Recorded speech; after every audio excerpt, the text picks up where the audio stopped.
Soy ng merkado, pag-isla na ito, kapag-karat wala, sa pag-presentation, ito, parang-gawa.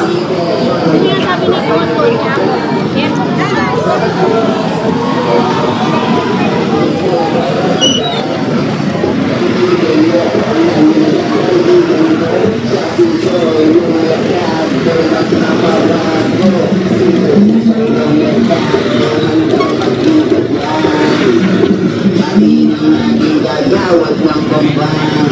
Anim na araw na lamang ang natitira para sa pangangampanya ng mga kandidato para sa barangay at sangguniang kabataan elections 2023, kung kaya't hataw ang pag-iikot ng mga ito at pagpapakilala sa mga botante. Nitong linggo, ang Team Make It Happen sa pangunguna ng Kapitan Aspirant at Retired Police na si Chief Rodel Samaniego ay nagsagawa ng isang motorcade na inikot ang mga kalsada sa Barangay Bambang. Sumama ang mga supporters, bitbit ang mga posters, mga miyembro ng TODA at mga residente ng nasabing lugar. Ayon kay Samaniego, nais nila ng pagbabago sa barangay. Binanggit din niya na kanilang nakausap si Mayor Vico Soto bago ang kampanya at ibinahagi ang mga pangunahing proyektong nais gawin sa Bambang. Sobra pong nakaka-overwhelm. Napakarami pong sumama dito sa Grand Rally po natin. Hindi ko po talaga makwenta kung ilan yung sumasama, pero napakarami pong sumasama sa simpleng caucus po natin, sa simpleng house to house. Marami pong gusto sumamang tao. 3 days before campaign, pinatawag kami ni Mayor, kami ni Gary. Tinanong niya kung ano yung mga gusto namin gawin sa Barangay Bambang, kung ano yung mga platform namin. Then isa sa napag-usapan namin yung health. Napakarami pong problema sa health dito sa Bambang. Number 1 po dyan yung pamimigay ng libreng gamot. Kasi po napakaliit ng budget natin sa gamot. So sa pag-uusap namin ni Mayor, tinanong ko kung pwede bang maitaas ang budget ng gamot. Ang sabi niya po, makakatulong po siya. Tutulungan niya po kaming maitaas ang budget ng Barangay Bambang, particular sa gamot. And also sa peace and order, syempre, malaki rin po ang problema dito sa Bambang. Walang CCTV, walang PA system. Kaya po pag nagkakaroon ng problema ang krimen, hindi po malaman, hindi matignan sa CCTV kung anong mga naging problema, kung ano pwedeng makuhang ebidensya. So, pinropose ko kay Mayor na magkaroon ng maayos na CCTV rito na may PA system at may magbabantay na real time para mabantayan po yung kapaligiran ng Barangay Bambang. Sa pag-iikot ay nadaanan ng grupo ang kasalukuyang kapitan na si J.R. Samson at ang mga kagawan nito. Madami ang natuwa sa naging interaksyon ng dalawang grupo. Batian lang, civil, syempre, ganun naman ang politika, isang araw lang yan. After that, magkakaibigan na uli kami. Kung gusto nyo po ng pagbabago, nandito po ako, ibibigay ko po yung sarili ko. Nandito po si Chief Rodel Samaniego. Nandito yung buong team namin.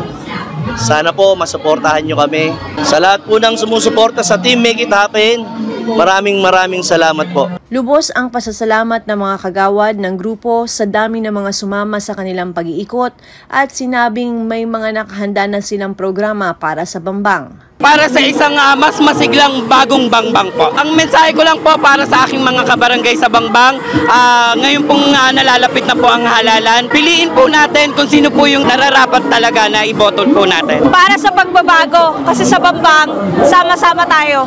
Pag si Bianca Bernardo. Sa totoo lang nakaka-overwhelm, pero wala nang ibang mas maganda pang sabihin sa kanila, kundi maraming salamat at sana hanggang sa dulo, tuloy-tuloy ang suporta nila sa amin. Kaya po, gusto kong bumalik sa serbisyo para iayos po yung mga empleyado natin para mas accurate yung serbisyo may bibigay nito. Pangalawa, yung pong scholarship na dati po namin binibigay, kailangan po ng mga tao na ibalik po. Kaya po yun yung mga priority natin na napag-usapan namin ni Chief Rodel para mabigay na ginawa sa mga estudyante sa Bambang. Mga taga-Bambang, pag-isipan po natin mabuti yung ating iboboto.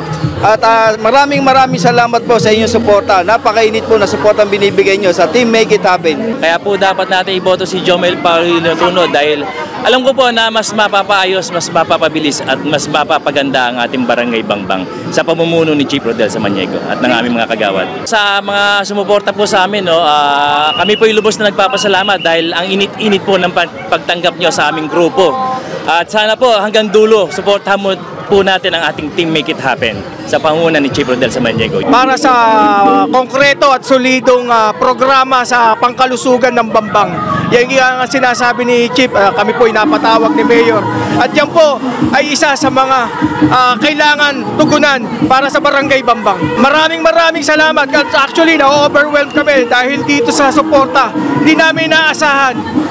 Bagamat pasensya na po sa istorbo, mabuhay po tayo taga Bambang. Sa akin po yung para sa pagbabago ng Bambang.